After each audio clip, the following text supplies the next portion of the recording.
All right, good afternoon. Talked about a little post-game. The film kind of, confirmed a lot of the things that we felt in the game. We didn't play, didn't play to the standard that we need to. I did think the effort and the energy was there, but across the board, it's coming down to simple things that we work really hard to make sure that standard is met, and fundamentals, technique, really specifically speaking to the offense, just avoiding critical errors that don't give us a chance to ultimately have success, and need to be more consistent across the board, regardless of who's in there or who's got to step in there. We feel like we've got a roster that can handle that, and guys can step in and do the things required. So a lot of work to do. Very fortunate to have another opportunity at home this week against a good football team, and we've got to have a good week of preparation and make some of these things come to life, and that's what we're going to do. And we're on our way to doing that already today here with the players back in the building. So update just on some injuries. Both Ryan Kelly and Justin School are in the concussion protocol. Came in, with some positive early signs today, but that is totally in the hands of the medical professionals as they work through the protocol. Aaron Jones, we're still in the process of evaluating kind of his hamstring. As of right now, I want to make sure we have a good understanding of it, and likely to be down this week, and we'll figure out kind of the determining factor for that timeline.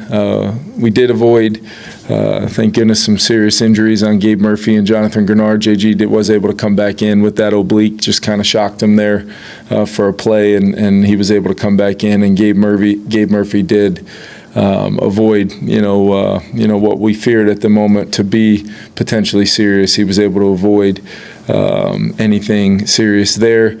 And then just one final update, J.J. McCarthy, did come in very, very sore today with the ankle sprain. I would anticipate we are not planning on having him for Sunday, and don't likely see this being any kind of short-term IR thing, but I do want to see, and Tyler and the group want to see how he responds to treatment this week. But, give him a ton of credit, just the toughness to get that thing taped up and keep playing. But yeah, that is something that we were able to determine today.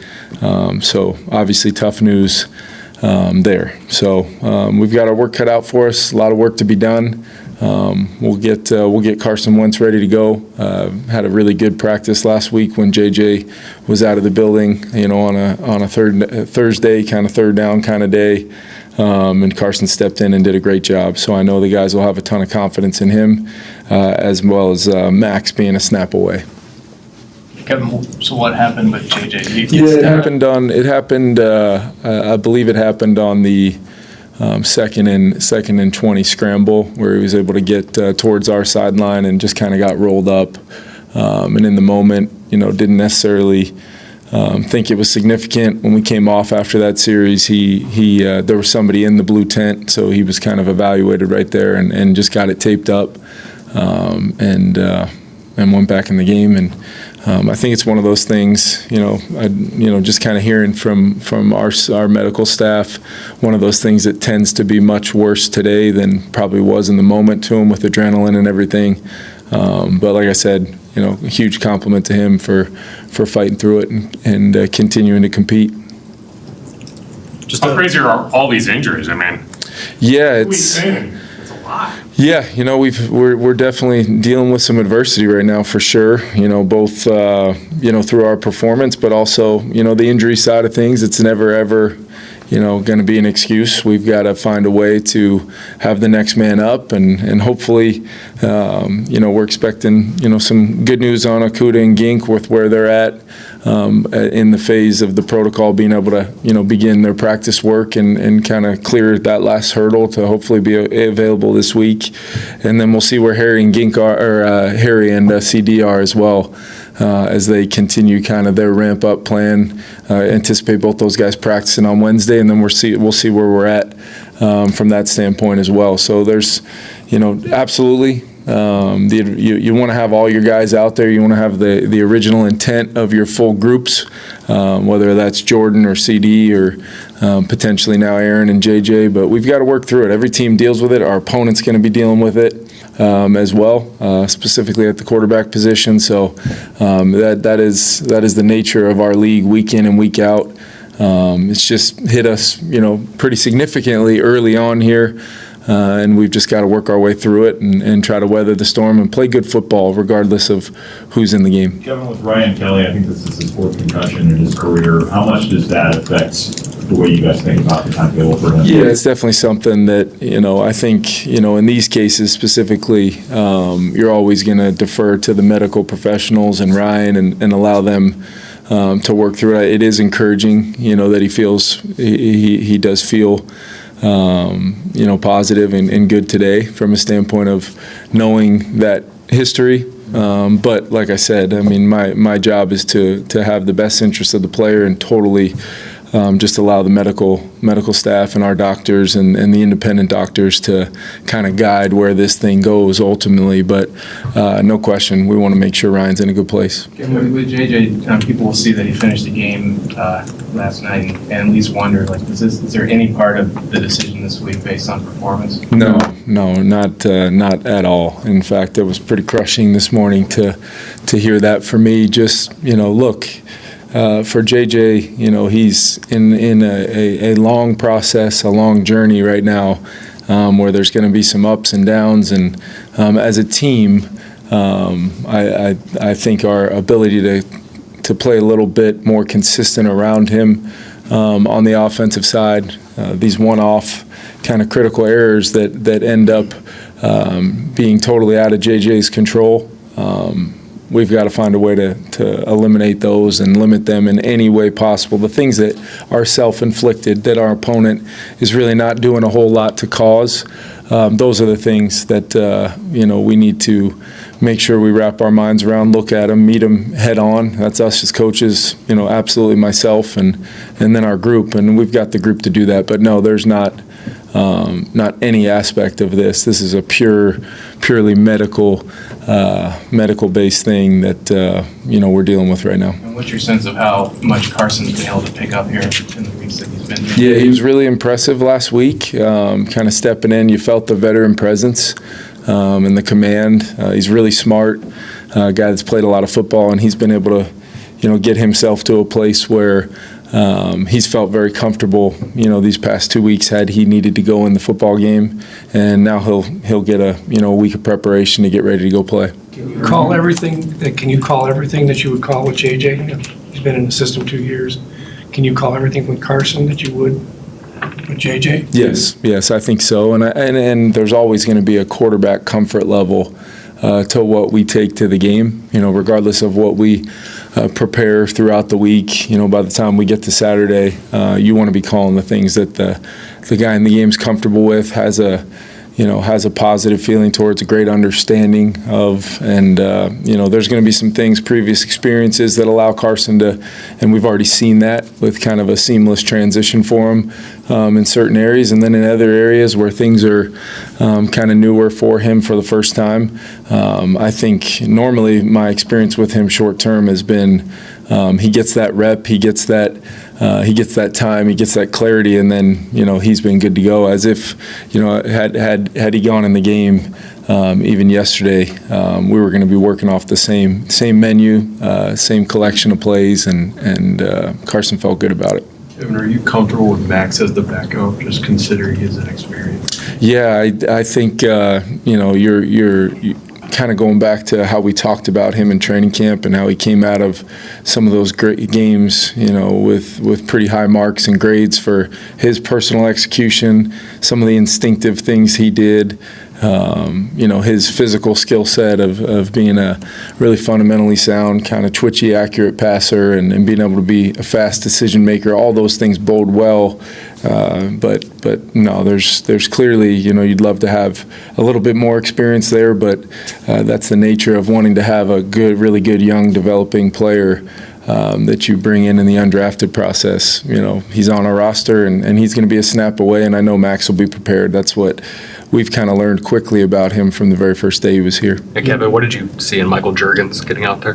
Yeah, I thought, Jurg stepped in. There was a few plays from a standpoint of just stepping in and, some of the plans, for a guy like Ryan Kelly, some of the jobs we ask him to do. There can be some challenges out there, but I thought Jurg stepped in and competed. There's always going to be some communication things when things are moving fast for a guy that, didn't get a lot of reps throughout the week.